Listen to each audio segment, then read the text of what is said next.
And our last David for this session, I would like to invite to the podium Krauss, Chief Executive Officer and co-founder of Airobotics, who will speak about the revolution of automated drones, and maybe one word about the drone industry in Israel. Thank you very much. Come over. I saw your stuff in Barcelona. It was quite impressive, I must say. Thank you. Your stuff is impressive too. Hello, everybody. I'm Ron.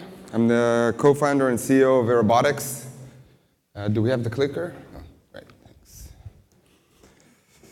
Airobotics is taking a pretty wild sci-fi idea and turning it into reality. More pragmatically, we're building completely automated drones. I'm sure everybody in the room here already knows what a drone is, but when we think of drones today, we might think of very cool toys to take selfies and videos. These tools are maybe lately trying to transition into becoming tools, not so successfully, unfortunately. And that's exactly what we do in Airobotics. We're turning drones from toys to tools, and completely automated flying tools on that aspect. I've spent the last 7 years of my life in this industry, since pretty much when it was born. And I was the first licensed commercial UAV pilot in Israel. Shortly after, I started 2 companies in the space. And my biggest conclusion from flying thousands of hours and giving services with drones to different clients is that these aircrafts can do much more than what they were doing then and what they're doing today. They started out as tools, as toys, and they made a big revolution. The consumer market for drones is exploding, as everybody knows. But attempts to turn them into real tools have not been really successful, and that was my main interest, because I saw a lot of potential for these aircrafts, a lot of value, specifically in industrial enterprises. So if we look at industrial enterprises today and the way they're using drones, there's basically 2 models. The first model is drone as a service, where a third company operator comes with aircrafts and gives the service. Second is in-house operations. A lot of big industrial enterprise corporations today have their own fleet.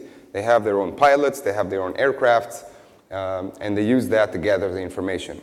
But these 2 models are broken.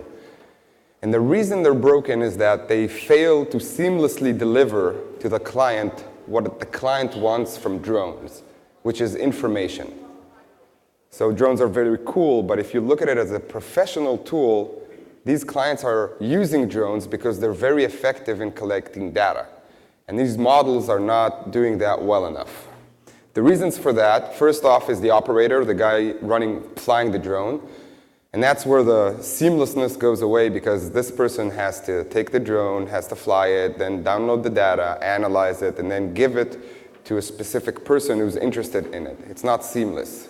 Beyond that, he's expensive, he's not precise, and he's not on demand when you need him. The second reason is the actual technology. Again, this technology stemmed from the toy industry. It's at most consumer electronic grade. It's not a real tool that can work hours and hours and hours every day in harsh environments. And that's exactly what we're trying to do. Our idea was to think differently about drones, not only to turn them into tools, but also change the way that the actual business model operates. Because when you think of a drone, you usually think of something small that you can mobilize from one location to the next. What we want to do is the complete opposite. We wanted to find markets where drones are needed every day for hours and hours, and basically just plant the system there. So our idea was a drone in a box. It's not the first time in the world someone thinks of this. This is basically the holy grail, but to get this done is very, very complicated. So for the past 18 months or so, 100 very talented engineers in Israel, which is probably one of the best places in the world to have a company like this because of the abundant wealth of talent pool in hardware aerospace industries. We've been building this. We had to build everything from the ground up because, again, the components that takes this thing from a toy to a tool were not in existence. In terms of reliability, factors, and robustness, we had to build everything ourselves. 4 months ago, we completed this, and we deployed globally systems around the world to work automatically. Now, one of the biggest additions we added to our system was this robotic arm. This robotic arm sits inside the airbase where the drone is housed, and it could replace batteries and sensors by itself, turning it to be a completely automated tool. So what we ended up with was basically a very, very, very valuable data collecting and data analyzing system. And that's exactly what these clients want, right? They want to be able to gather information efficiently with a drone without the hassle. So we have the docking station. Mind you, this is a 7 feet by 7 feet by 7 feet box. It's a robot. As you saw, there's the robotic arm is inside. And the fact that we're able to replace sensors is very, very important, because the whole idea of flying a drone professionally, if it's not for recreational uses, is to carry a specific sensor to a specific location. And once we were able to replace that sensor, we turned it from a tool to a multi-tool. And then the aggregated value is much bigger. The different kinds of data you can collect is much broader.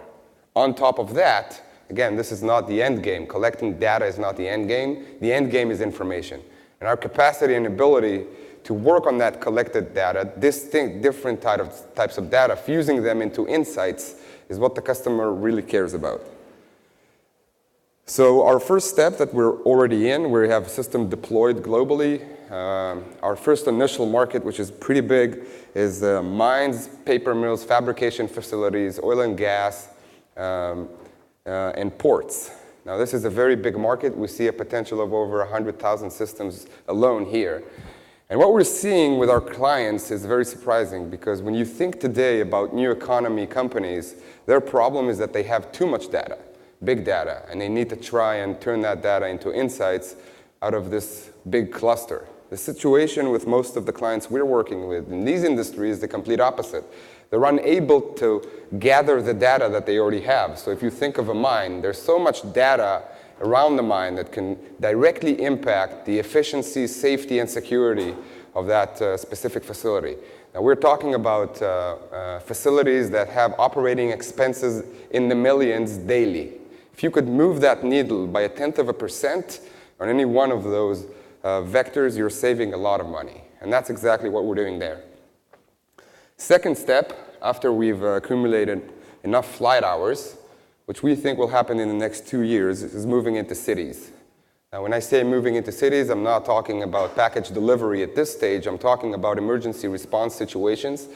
So imagine there is a building on fire in the city. You could press a button, send a drone, and then send a video from that drone live to the fire truck before it even gets there. That could mean lives. So that's our next step. Third step, which we believe will happen in the next 10 years, is everyday commercial use. So having this infrastructure around the city, serving multiple customers in multiple applications, starting from what we all know is Amazon's vision, which is package delivery, but over that, servicing different clients with real estate and mapping for autonomous cars. Their applications are immense. Now this may seem like a Jules Verne sci-fi, but it's not. It's actually moving forward faster than you would expect. I am proud to say on the stage that 2 weeks ago, we made history. We are the first company in the world to get certification from a civil aviation authority to fly our aircrafts with no pilot at all. And that's a very significant milestone towards this vision. Thank you. But this is a hard and long road. There's no shortcuts. Nobody can come with a middle-out algorithm. You have to fly dozens and thousands and tens of thousands of hours to prove your reliability. And here's a sneak peek on how we do it.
Thank you.